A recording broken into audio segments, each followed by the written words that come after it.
Hello everyone, आज हम बात करेंगे लॉगरिथम के बारे में। तो ये क्या होता है और इसका हमारी रियल लाइफ में क्या यूज़ है। तो लॉगरिथम और लॉग एक काफ़ी पावरफुल टूल है जिसे हम आज भी यूज़ करते हैं। तो इसको 1614 में जॉन नेपियर ने बनाया था। तो उस टाइम पे इसका यूज़ हम एज ए कैलकुलेटर यूज़ करते थे। तो हम सभी जानते हैं कि उस टाइम पे कैलकुलेटर नहीं होते थे, तो इसका यूज़ हम एज ए कैलकुलेटर करते थे। कैसे करते थे ये आपको थोड़ी देर में पता लग जाएगा। उससे पहले आप ये जान लीजिए, मैथमेटिक्स में हमारे पास 3 तरह के फंडामेंटल ऑपरेशन होते हैं। पहला होता है एडिशन, फिर मल्टीप्लिकेशन, फिर आता है एक्सपोनेंशिएशन। तो एडिशन का रिवर्स क्या होता है? सब्ट्रैक्शन। मल्टीप्लिकेशन का होता है डिवीजन और एक्सपोनेंशिएशन का होता है लॉगरिथम। तो ये सबसे इंपॉर्टेंट बात है कि जो लॉग जो होता है वो रिवर्स होता है एक्सपोनेंशिएशन का। तो एडिशन का रिवर्स क्या होता है? सब्ट्रैक्शन। कैसे होता है? सबसे पहले हमने x में 5 ऐड किया, अब हम इसका रिवर्स करेंगे तो क्या करना पड़ेगा? हमको 5 से इसको सब्ट्रैक्ट करना पड़ेगा, तो हमारे पास x आ जाएगा। तो इसी तरह से मल्टीप्लिकेशन का रिवर्स क्या होता है? डिवाइड। यहाँ पे x को 5 से मल्टीप्लाई किया, इसको हम डिवाइड करेंगे 5 से, तो हमारे पास x आ जाएगा। तो आप देख सकते हैं कि मल्टीप्लिकेशन का रिवर्स क्या होता है? डिवीजन होता है। तो अब हम ये देख लेते हैं कि एक्सपोनेंशियल का रिवर्स लॉग कैसे होता है। तो यहाँ पे देख सकते हैं इसकी पावर 3 है, तो हमारे पास आंसर कितना आ रहा है? 8। तो यहाँ पे लॉग में हम क्या करेंगे कि इसकी कौन सी पावर होगी जो हमको 8 देगी। 2 की ऐसी कौन सी पावर होगी जो हमको आंसर 8 देगी? तो यहाँ वो होगा 3।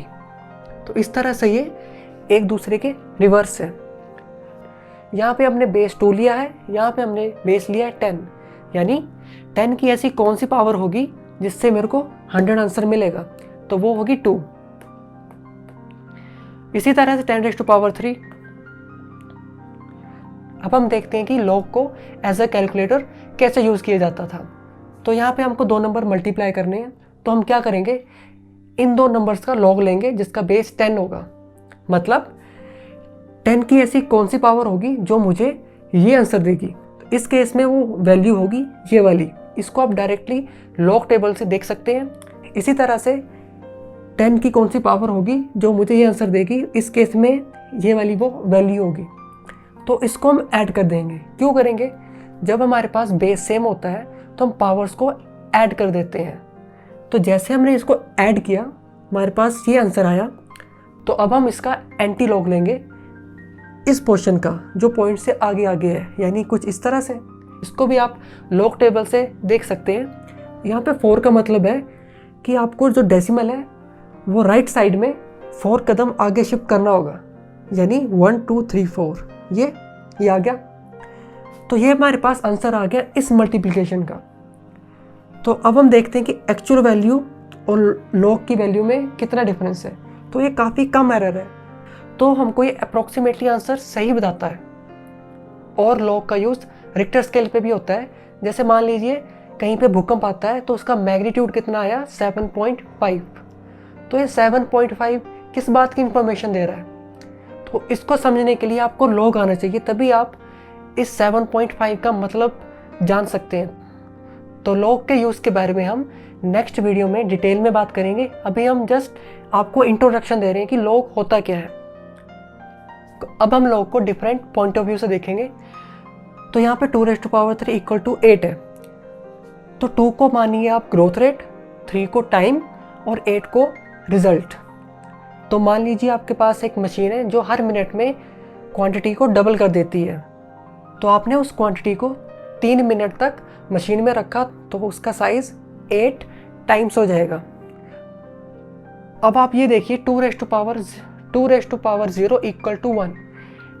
इस केस में टाइम 0 है और आंसर आ रहा है इसका 1, यानी अभी तक हमने क्वांटिटी को मशीन में नहीं डाला है तो उसका आंसर कितना आ रहा है? 1, यानी 100% उसका साइज उतना ही रहेगा। अब आप यहाँ देखिए 2⁻⁻1। तो यहाँ पे हम एक तरह से पास्ट में देख रहे हैं कि उससे पिछले मिनट उसका साइज कितना रहा होगा। तो कितना रहा होगा? 0.5, क्योंकि हम ये जानते हैं कि हर मिनट वो डबल कर रहा है। तो पीछे जाके देखेंगे तो उसका साइज कितना होगा? 0.5।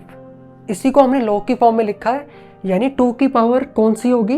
जो मुझे आंसर 1 देगी, तो इस केस में होगी वो 0, और यहाँ पे 2 की पावर -1 होगी, तो हमारे पास आंसर आएगा 0.5। अब हम बात करते हैं लॉग के लॉस की। तो सबसे पहले आता है प्रोडक्ट रूल, तो वो इसके इक्वल होता है log mn equal to log m plus log n। ये इसके इक्वल तभी होगा जब बेस सेम रहेगा। अब हम इसके बारे में देखते हैं ये सही है या गलत है।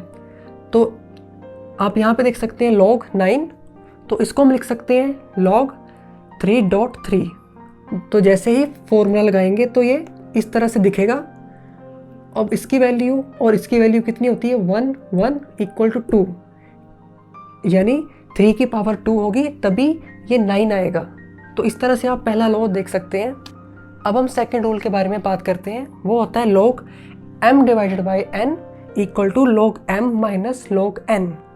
तो इसको भी हम इस तरह से चेक करेंगे, तो हम 1 को 3/3 लिख सकते हैं क्योंकि आंसर 1 ही आएगा, इससे कोई फ़र्क नहीं पड़ेगा। तो अब ये वाली सिचुएशन बन गई, तो हमने क्या किया, log m minus log n formula यहाँ पे अप्लाई कर दिया।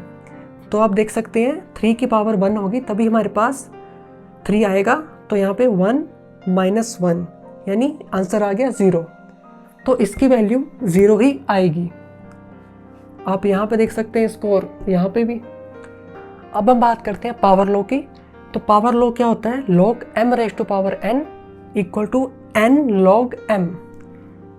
इसको चेक करने के लिए हम इसको देखेंगे, 9 को हम 3 स्क्वायर लिख सकते हैं, और इस फॉर्मूले के अकॉर्डिंग क्या होगा, 2 log 3। यहाँ पे 3 की कौन सी पावर होगी जिससे हमारे पास आंसर 3 आएगा, तो वो होगी 1। तो 2 तो ऑलरेडी था ही, 2 1 2। तो आप देख सकते हैं कि 3 की कौन सी पावर होगी जिससे हमारे पास 9 आएगा, वो होगी 2। तो इस तरह से आप इन रूल्स को समझ सकते हैं। और स्टार्टिंग में हमने जाना था कि एक्सपोनेंशिएशन का रिवर्स होता है log। तो एक बार हम ग्राफ में देख लेते हैं कि ग्राफ में किस तरह से दिखते हैं ये।